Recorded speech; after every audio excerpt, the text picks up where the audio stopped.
My name is Matt from the Geek Awakens. We're here with Chris Kluwe. How's it going? Good, good. How are you? I'm doing very well. Thank you for asking.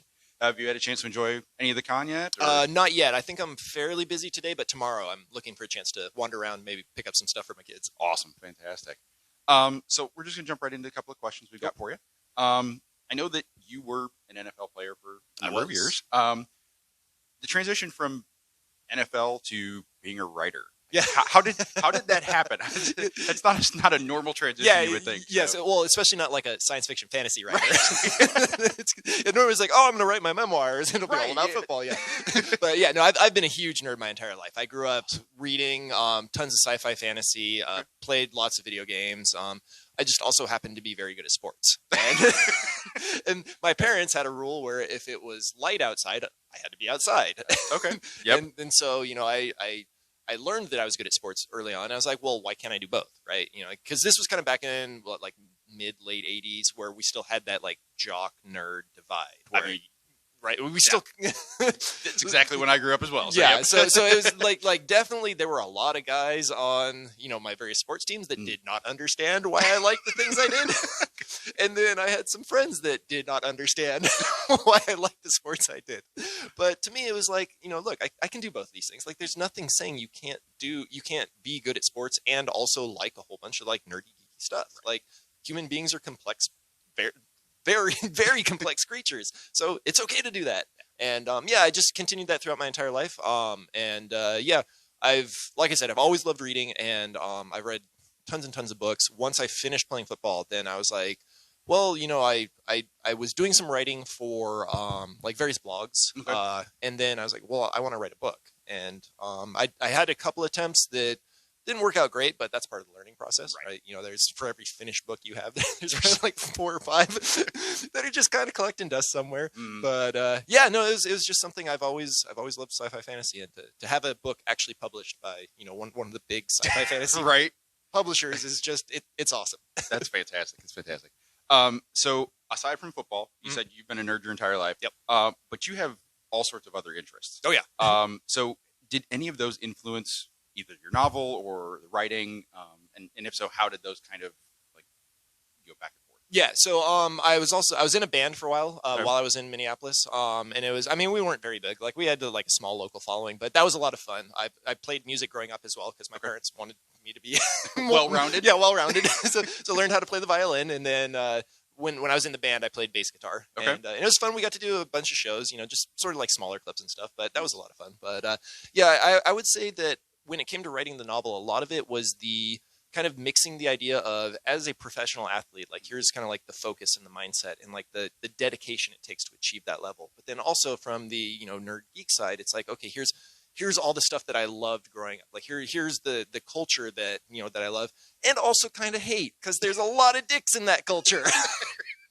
So I really wanted to address that part as well. Because, I'm not a fan of people being dicks to each other. It's not a good thing, especially in today's society. Oh, yeah. I mean, ever, but especially today's society. Yeah.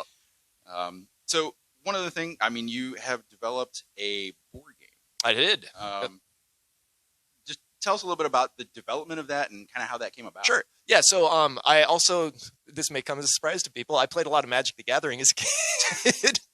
Because when I say I had a lot of nerdy, geeky hobbies, I really did. Yep.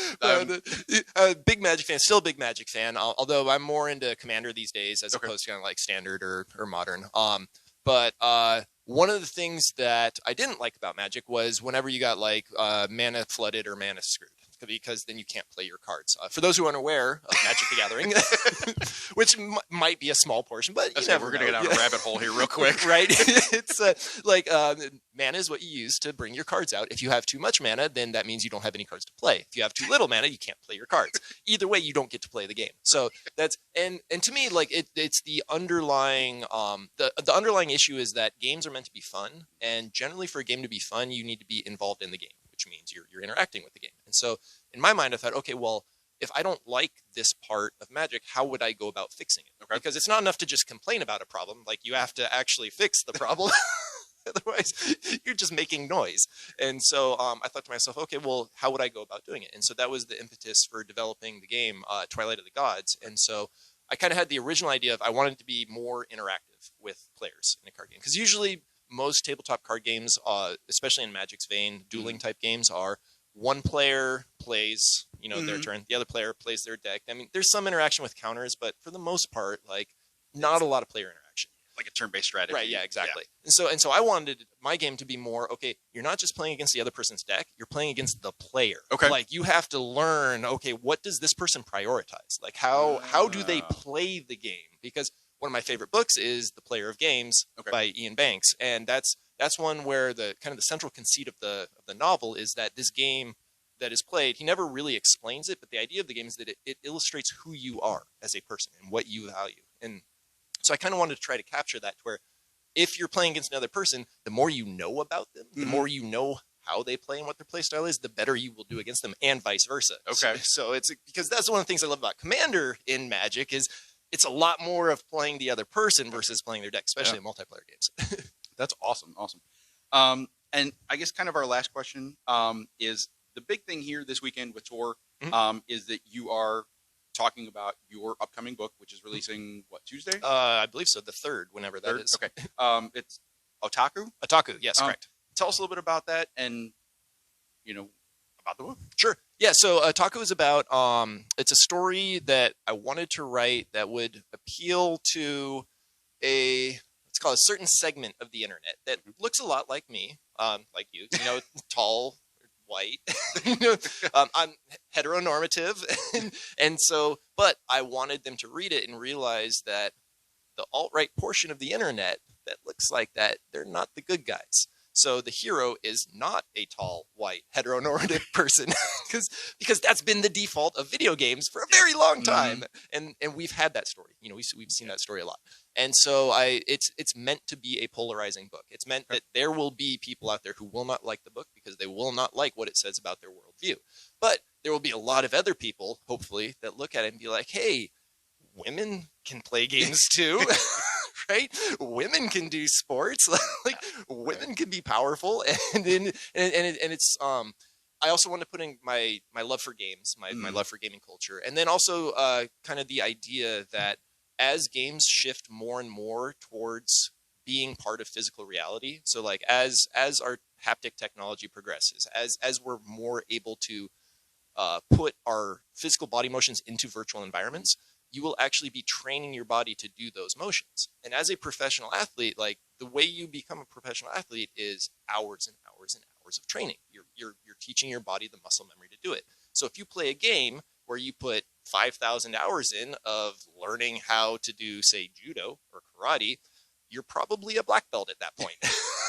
And so what happens then, once people realize that those skills transfer from the game back into physical reality? Because that's a world that potentially we're moving towards. So, and to me, that's a very interesting idea. That is interesting. Because I know, for me personally, if I could play a fantasy or sci-fi game where I got to actually swing a sword and run around and fight things, I would thousands of hours in that game. I gotta be all over it. Where'd he go? I don't know. Check the game room. Right, exactly. But again, if I'm training my body to do that, my body doesn't care what the environment is. It doesn't care if it's a digital environment or a physical environment. It just knows what it's been trained to do. It has that muscle memory. Sounds super interesting. Yeah. So I'm excited for people to read the book. I'm hoping they like it. That's awesome. I guess our last thing before we sign off here is if our fans want to follow you on social media, how and where do they do that? At Chris Warcraft on Twitter. Okay. And I swear a lot and I talk a lot of political stuff. So if that's not your cup of tea, I wouldn't recommend following me. Well, thank you very much for your time. We really appreciate getting to meet you. Thank you for having me.